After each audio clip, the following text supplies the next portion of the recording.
On day 14, the wine was racked into 2 demijohns and left to settle.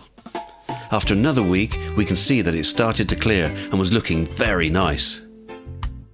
But it hadn't cleared completely, and there were lots of tiny bubbles forming as carbon dioxide gas was being naturally released. So I left it for 1 more week.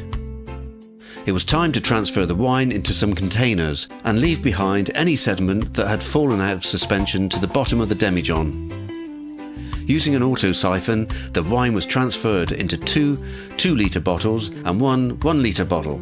Again, I let them sit for another couple of weeks. In total, 6 weeks have now passed, and it's time for a taste. Yay!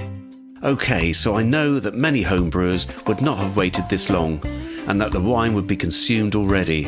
But remember that 6 weeks is still considered a young brew, and that's why I left the other demijohn to sit even longer. Maybe for about 4 months, and then bottle it. Okay, so let's pour a glass of homemade rosé wine.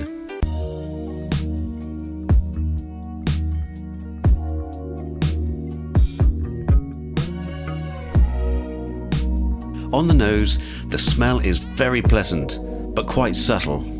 It's fruity, as you'd expect, but more complex than you would think. For a wine that's fermented this dry, it's surprisingly sweet.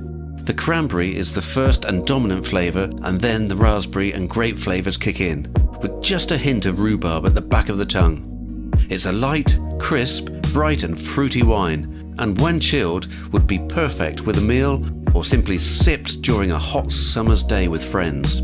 I would call that a success, and you can make it too.